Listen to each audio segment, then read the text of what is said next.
Hi, everyone. Welcome back to the Growing Generations podcast. This is episode 3. So, we have a completely new gardener with us on this episode. So, without further ado, let's go ahead and welcome Scott from the Gardener Scott channel. Hello, Emmanuel. Nice to That was be the first one. here. Thanks for the invitation. So, it is an absolute honor to have you on the podcast with us. And Gardener Scott is an amazing gardener. He teaches all about growing your own food. So, if you don't mind, Scott, can you give a little introduction of who you are and what you do and where you are located, etc.? Yeah, thanks. I'm located in Colorado in the United States, and luckily it just turned to spring, so our days are starting to warm up, but still very, very cold here. And my focus is on my YouTube channel, Gardener Scott, and trying to just help gardeners from all locations, all over the world, with all different types of gardens that have challenges like me or challenges that are completely different from me. And as you know, I've got hundreds of videos that cover lots of different topics with that goal in mind, just helping out the gardeners. Awesome. Yeah, I came across Gardner Scott not that for some time. I've been following his journey, and definitely I love everything Gardner Scott does, and he's definitely one to check out. So, jumping right into the interview side of things. So, what we were discussing about on the previous episodes is that every gardener has a unique story on how they very first started gardening. So, Gardener Scott, what was your very first gardening experience? So the first experience I remember, I was probably around 11 years old, and I used to spend time with my cousins and my aunt and uncle who lived in California. And my aunt would ask us kids to help out with dinner. And so I remember her asking me to help harvest the garden on one summer day in particular. And we were harvesting everything she had, which was cucumbers and tomatoes and peppers and all that wonderful stuff that you can grow in California. But she handed me a tomato and told me to eat it right there in the garden. And I had never done that before. Up to that point, harvesting for dinner was just a chore. But when I ate that warm tomato in the hot California sun, it just exploded in my mouth. It was delicious. And that is what I remember as the spark that really got me thinking about gardening over the course of years. And then, of course, years later, when I had my own home and had some property in the backyard to start a garden, I always wanted to try to recreate that moment of eating that hot tomato outside. And that's still one of the favorite things that I like to do in the garden. That's awesome. Yeah, definitely. From the past gardeners who I've interviewed, I've definitely got to know that a lot of us started at a young age. Like our first experience was at a young age, and we tend to continue it. And then we just decided to go all out in the garden when we decided to have that passion and enthusiasm towards it. And so I love hearing that story. Like I say, everybody's first experience gardening is their story is ever so unique, and none of them are the same. So that's what I Right. absolutely love. So moving into our second question is who or what inspired you to get into gardening? And so, I think gardening is a journey, and some of us might have an individual that encourages them. And, I do everything I can, of course, to encourage gardeners of all ages to get involved with gardening. But for me, it's hard to identify a single person. I had a career in the Air Force, and I really wasn't a gardener. I grew a few things along the way. It wasn't until I retired and entered the Master Gardener program and learned much more about gardening that I really started developing the passion and developed the concept that it is a journey, and I needed to learn more, and I need to do more and more of it. And so I would say it was really in that Master Gardener program that I started rubbing elbows with other gardeners, and we started sharing our stories. And then the instructors that were teaching the classes were sharing their experiences. And so it's kind of a group of people that have really helped me as I progress on this. And that was really the start of my true dedication and enthusiasm as to the gardening journey. Up to that point, it wasn't even a hobby. It was just something I kind of did in extra time. But being around other gardeners really made all the difference for me. That's awesome. Yeah, like what I was discussing with Danny in the previous episode, or episode 2, was that in the garden industry, I tend to figure out that there is a lot of inspiration that tends to move through with landscape designing, with choosing your plants, with the area, with the gardeners you watch. Sure. It's just inspiration is one of the main elements in the garden industry, and it's always something that tend to drive us to do more. So that's absolutely amazing. That's a great story. So Thanks. there's a lot of things that we love about gardening. It could either be the harvesting, the planting, the seed starting, choosing your plants, etc. But for you, what had to be your favorite thing about gardening? I really like the building and the development of the garden.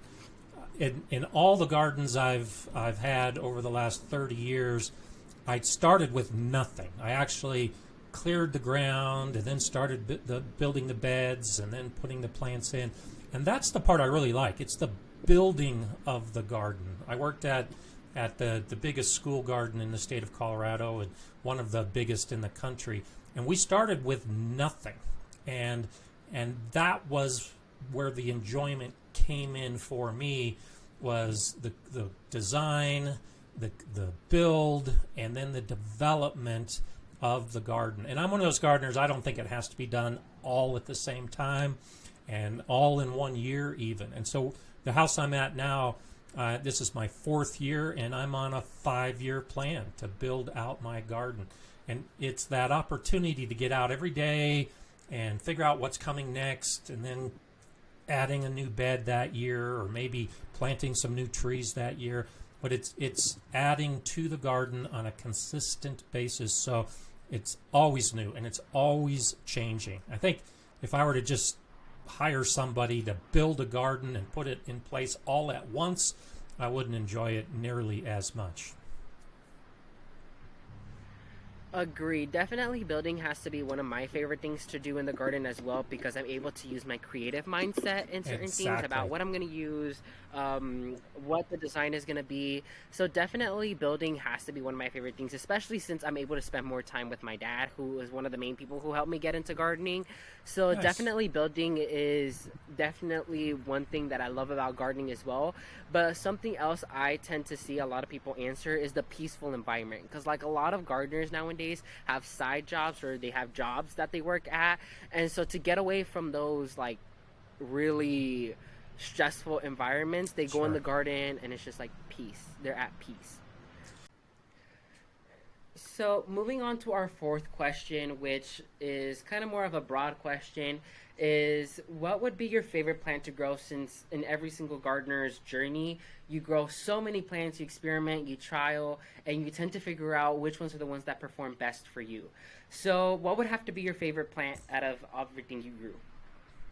So I love spending time in the garden, and maybe partly because of that early experience of mine, I really like standing in the garden and eating what I'm growing. And so it's those type of plants. It's the type of plants that I can enjoy as soon as they are at the peak of flavor. So cherry tomatoes are very high on my list, and I grow a lot of cherry tomatoes so that as I literally am wandering through the garden, I just pluck cherry tomatoes and eat while I'm working. But the raspberries, the strawberries, those kind of fruits as well. And I love taking my granddaughters into the garden and doing the same thing. We'll be out in the garden and just choose whatever is around us and just eat it. And so it's not any single plant. It's more of a category of plant as to what my favorites are. And it's those that you don't have to wait and go into the kitchen to serve them for dinner. You can just enjoy them right at the peak. Definitely. There's a difference between the grocery store vegetables and the garden grown ones. The garden grown ones seem to be way more fresher and better. So I have to agree with you on that one. So on the opposite spectrum of things, what would have to be your least favorite plant to grow? That's a little more difficult to answer because I try growing a lot of plants that I suspect won't do well in my Colorado garden. I have a very short season, really cold winters and really hot summers. And so it's the plant that doesn't do well when I expect it to do well. And even when I try, there's plants like okra, for instance. I would love to grow okra, but my season just isn't long enough, and I just don't get the results that I would like to grow. I keep trying, but it's hard to say that it's my least favorite. It's just that I don't have the success with those kind of plants that I might with other plants. And so I'll still grow them. I can't really think of a plant that I don't grow because I dislike it, but there are a whole bunch of plants I don't grow just because it's a waste of time and they won't do well. Agree. There is some plants that tend to do not so well here in South Florida for me, and so I kind of like moving to the side. But it's definitely in the category of not least favorite, if not like based on the circumstances that are given, we're not able to grow them as well as other gardeners would. So like I was speaking in the last few episodes, there's a whole bunch of gardeners introduced to the garden industry after the pandemic, which means there's a lot of creativity roaming around. So, out of the entire techniques in gardening, what would have to be your favorite gardening technique to do? So I've become an organic gardener, and so pretty much everything I do with my design, with my build, and with how I grow is centered on organic gardening. And it really started at the school garden, and we were what we would say beyond organic. We would use no chemicals that were synthetic of any type. And you could still be an organic gardener and use synthetic chemicals that are recognized in the industry as being suitable for organic gardening. But I try not to use fertilizers. I don't use pesticides. I don't do herbicides. I do a lot of natural amending of my soil so that the soil is nice and healthy and promotes good plant growth without fertilizers. And I grow a variety of plants to attract the beneficial insects so that I don't need to worry about pesticides if I happen to have a bug problem. And I really try to just have a balanced natural garden, to include allowing weeds to grow if that happens. Yeah, definitely. I consider myself an organic gardener, definitely, because I don't really like to use those factory made synthetic sprays and stuff like that. I tend to go more towards like using earthworm castings, etc. So I do use fertilizers, but that are made out of things that come straight from the garden. So definitely have to agree on that one as well. So moving on from the spectrum of gardening things, we're gonna kind of move on more into your channel, Gardener Scott. Okay. So a lot of people have different goals with the channels, etc. So what would have to be your goal with the Gardener Scott channel? So my goal is to help grow gardeners, help people become gardeners and become better gardeners. It's more than just how to. I've got videos on how to plant tomatoes and how to plant potatoes and how to prune lilacs. I've got videos that are a lot of how-to information, but really the goal of my channel and the intent behind the videos I make is to encourage people to garden. And I think there are people who grow plants, and then there are people who are gardeners. And a gardener is a mindset of how you approach life, and it starts in the garden. And that's really what I'm trying to encourage, is gardeners who enjoy getting outside and enjoy learning and enjoy experimenting and enjoy just the whole process of gardening, so that when they get to the end, and it could be that they're a flower gardener. It could be that they're a vegetable gardener. It could be that they're growing food for their family. Whatever their goal is, I'm trying to help at every step of the process so that they can get to that end goal and have the success. And then, more importantly, do it again the next year, because there are a lot of gardeners who try it and don't have success and never do it again. And so I'm here to try to encourage and promote trying it again and accepting that you're going to have failures, but that's a great opportunity to learn from those failures so that you have that success in the future years. Definitely agree. Something I always tell beginner gardeners or gardeners who reach out to me for advice and tips, etc., I always tell them to always accept the fact that there is going to be trial and error in the garden, because what every gardener experiences is mistakes in the garden which allow us to grow from it and Yep. improve from it the next following up growing season. So although you could have studied years for gardening or have years of experience in gardening, there's always going to be a mistake waiting to happen, so you can learn more from it, gather more information about it, and do better with that certain thing the next following growing season. So definitely Absolutely. have to agree with you on that. So more towards the side of the channel, where do you see yourself in future date?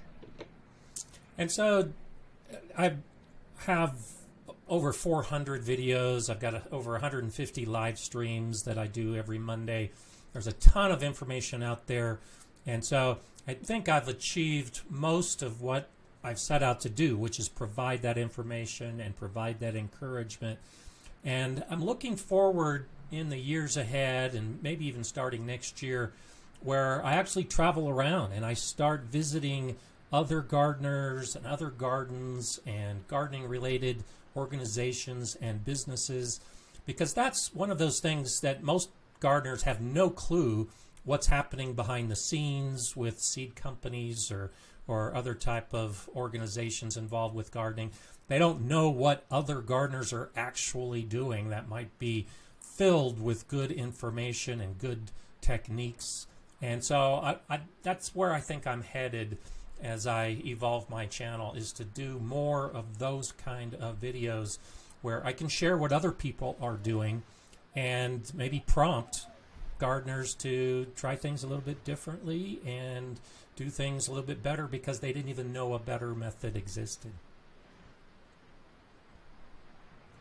Agreed, definitely. Since like people, what I heard of is a lot of people or the gardeners in this industry, they usually don't do it for the revenue from YouTube. If not, they do it to help other gardeners Right. improve their gardening techniques as well as their experience and their knowledge. And they kind of do it more as an educational platform to help Hmm. other people get into the garden industry, find their passion and enthusiasm towards it, and just succeed at it. Because all of our goal is to help you the most for you to prevent doing common mistakes and you always having success. So that's Yes. definitely something I agree on you with you on that. And so wrapping up the interview part, where could people find you? And so it's Gardner Scott. It's as simple as that. And if you just type in Gardner Scott at the top of the YouTube, there it'll send you to my page and a ton of the information that I have to offer. I do have Instagram and TikTok and Twitter and Facebook, but my primary focus is the YouTube, and that would really be the best place to start the gardening adventure with Gardner Scott, is on YouTube. Definitely. And I love watching your videos. They're so packed with information and it's just fun to see the videos that you make and you learn a lot from it. As a viewer, you definitely learn a lot from it. Thanks. So, moving on to a our garden topic of the week. Last time we were with Danny from the Grapevine Garden. We discussed about gardening on YouTube. So we discussed about growing a YouTube channel on YouTube and your gardening journey, etc. So now we're discussing about seed starting, which is a huge topic that a lot of gardeners are doing nowadays, especially since the spring is right here and they're ready Hmm. to start their garden. So, any tips and advice when it comes to choosing the seeds, planting the seeds, etc.? Anything in the seed starting category? Oh yeah, and of course, I got a ton of videos on seed starting because it is such an important aspect. It really comes down to there's a few things I suggest when you're choosing your seeds, and it's to take some time to figure out how you garden and why you're gardening before you even start your seed selection. All of us are guilty of walking through the store and we see that kiosk that's loaded with seed packets and we see a pretty picture and we buy the seeds and we go home and then we realize we don't have a place to put the seeds, or it's really a plant that we don't eat. It just was in the moment, it sounded like a good idea. Well, try to avoid those impulses and instead focus on, if you're growing vegetables for food, well, then making the right kind of selection to choose the right kind of vegetables. If you're growing plants for the flowers, then spend some time to think about the flowers and then match it to your own individual garden, because the big seed companies don't know where we are. They just send their seeds around the country, and I've seen this too many times, and I've been guilty of it, where you try to grow plants that just won't do well in your area. And so you have to do a little bit of research, understand your own climate, and make sure it matches. And then when it comes time to start, the anchor date, as I call it, is your average last frost date. And so you need to know your average last frost date, because most seeds that we start indoors ahead of time are based on that last frost date. So tomatoes, for instance, starting your tomato seeds 6 to 8 weeks before your last frost date is a good way to start the seeds. Pepper seeds generally range from 10 to 12 weeks before your last frost date. And so much of that is printed on the packet, but you need to know your last frost date to determine the best time to start the seeds. And then when you put seeds outside, it's also important, because the seed packet will probably also say, sow after your last frost date, or sow 2 weeks before your last frost date. And so you can put all of that onto a calendar and plan weeks ahead of time when you're going to start your seeds, just so you stay on track. And when the summer comes and the soil is warm and it's time for those plants to grow, you're well ahead of the game because you spent some time with that planning and preparation. Definitely. And something else I would add on to the seed starting theme is definitely to have patience, because definitely something that when it comes to seed starting is you're starting a plant's life from a seed. And you're definitely going to take time. You're going to have to put dedication towards it so you can have success with that plant, so it could grow and it do well for you. And then when you plant it out in the garden, you put it in the proper area, etc., and you do what you have to do. But it's gonna take time, since you're Yep. completely starting the plant from its beginning stage to the end. So definitely have some time, dedication, and like Gardner Scott said, definitely plan ahead, because I have to say I'm guilty of buying seeds that I still have in my seed bin because I Yep. have no space for them yet. So definitely plan and then choose the varieties you know will be the heavy hitters in your garden, as well as dedicate a small area for trial plants, so you don't dedicate a huge area in the garden for trial plants, because if you do, that's going to be like a huge loss if the trial plant doesn't succeed. And so by dedicating a certain area to it, if it like doesn't succeed to your expectations, is just a small portion, while your other heavy hitters of a plants, like the plants that you know are going to do great, are prolific for you, and you're going to get something out of the garden during your peak growing season. That's a So good tip.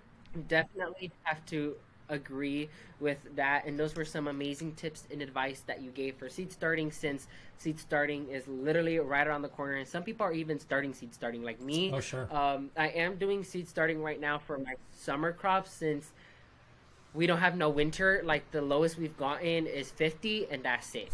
So we have a like literally the entire year to grow, but we prefer growing in the winter since we have moderate temperatures. But I know there is winter sowing methods. There's different methods you could do out there to have an early start in your seed starting planning and seed starting in general.